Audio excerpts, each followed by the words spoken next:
Hey you guys, hey, been over working on the store. I'm getting ready to list it. And anyway, I wanted to share something really cool with you guys. This was actually the first book that I ever wrote, and I thought they would be gone, but I was out digging around, cleaning up the store, getting it ready to sell, and I found about 10 cases of these. And it's kind of a neat book. It says recipe book, and there are some recipes in it.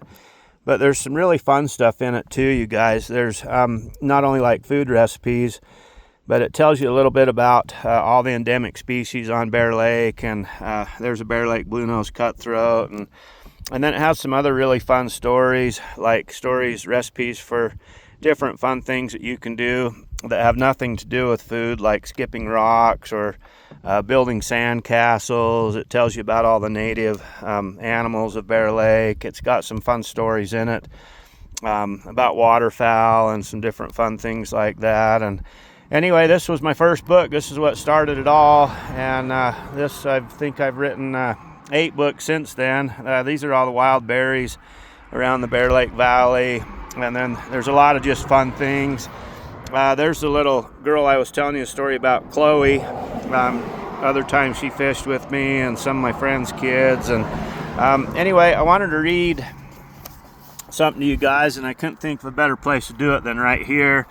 And check this out, you guys. Back in the day, this is how Bear Lake people would harvest and keep their foods cold. They used horses and buggies, and they'd go out and gather blue ice off of the Bear Lake in the winter, and then they would store it for the summer to keep their things cold. But anyway, this is the introduction to the book, and this is still one of my favorite couple paragraphs, so bear with me for a couple minutes. I'm going to read this to you while we look at the lake.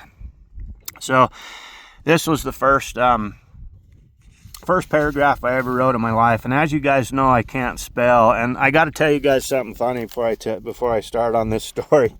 When I sent this book to the publisher called me back, and he said, "Jimmy, how much education do you have?" And I says, "Well, none." And he said, "Well, I've never met an author that can spell one word 11 different ways." And that's a true story. And the word was raspberry. And I spelled it raspberry, raspberry, razzleberry, roozleberry. I spelled it, 11 different ways, obviously. And so anyway, of course, he fixed it. But anyway, it doesn't bother me that I can't spell. I love to write and share fun stories with everybody. And most of my stories are true stories. But listen to this first paragraph. This about brings tears to my eyes because it was kind of the start of me starting to write. It's called Introduction. And it says, "Hi, my name is Jim Stone. I felt the need to share what I've learned from the land and all the living things that have shared their lives with me so that I could give back with heartfelt gratitude to that which has sustained me through all the trials of my life. I have never written a book before, but someone had to give testimony of the incredible bounty available by Mother Nature's generosity here in the Bear Lake Valley, so why not me? I was raised on the abundance of wild game and fresh, colorful plants, roots, berries, herbs, and grains which grow quietly and sweetly wherever one cares to take time to notice. This living garden was my pantry and still is, although times have changed quite dramatically.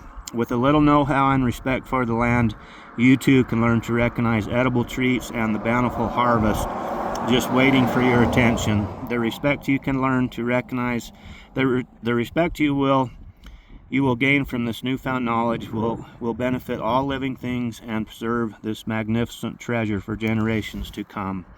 I often wonder what the reaction must have been when the first settlers came over the mountain and witnessed the awe-inspiring sight of this brilliant, crystal clear blue lake. What must have been going through their heads at that time with wild berries, greens, fish, big game, and a plethora of upland birds. I'm sure their eyes widened at the spectacle because they knew that their families would be well supported by such a lush valley with many generations to follow. And this is my favorite paragraph about kind of my education, guys, where I don't really have any education. So it says, "Bear Lake Valley is a wonder to behold. I will never tire of the sight or become bored with the simplicity that nature communicates. I am a child of the land, raised in the cradle of the earth herself. My education consists of the most brilliant of teachers and the richest of classrooms. Nature taught me all the things that are important to know by including me in the day-to-day struggle of life and death so that I could know firsthand the pulse of life.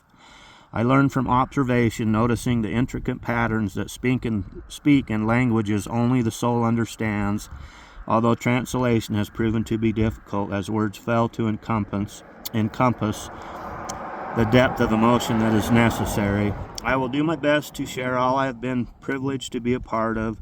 I believe to understand you must become that which is the object of your attention. Only then will the true identity and knowledge be clearly understood. So I invite you to come along on an adventure with me and learn how to live not as a consumer, but as an active participant. See with your own eyes wide open.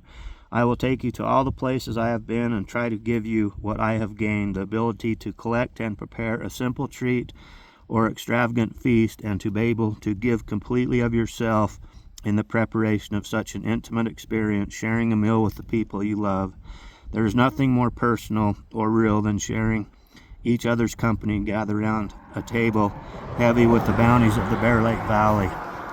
So anyway, that was the introduction of that book, and it's really got some fun stories in it, guys. I do have a bunch of these.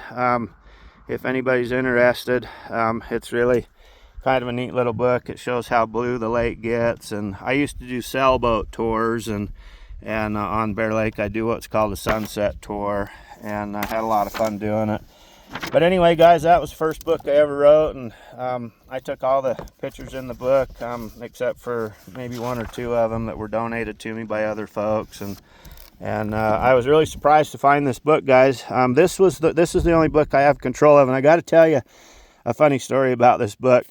So when I first published this book, I had my store, so I'd put one of these books up on the counter and I'd set it up there like that, and then I'd have a stack of books. So anyway, I'd have a whole bunch of customers in line, and somebody would look at the book and then they'd read the name. They'd say, "Did you write that?" And I'd say, "Yeah, I did." And so anyway, they'd say, well, I gotta have one. And then next thing you know, guys, it was a chain reaction. So everybody that was in line, they had to buy a book. So I sold tens of thousands of those books, you guys, when I had the store. And I'm not much of a salesman, so I just put it there for people to look at. And it was so funny when one person would see it, then everybody in the store had to buy one. So I had a hard time keeping them in. I was ordering them I had to order them at 1,100 of them at a time. To get them shipped at a decent price, and I think I paid about $11 per book to get the books, and it cost me about $5 to ship them. So anyway, like I say, if any of you guys are interested, let me know and I'll ship you one. All right, and you guys have an awesome day, and I was really excited to find this book, and I just wanted to share the first book that I ever wrote with you guys, and it sure was a fun book and brings back lots of fond memories of the store in the Bear Lake Valley and this beautiful lake. Anyway, you guys have an awesome day, and send you a great big huge smile from here in Bear Lake, Utah. All right, you guys, we'll see you later. Okay, bye.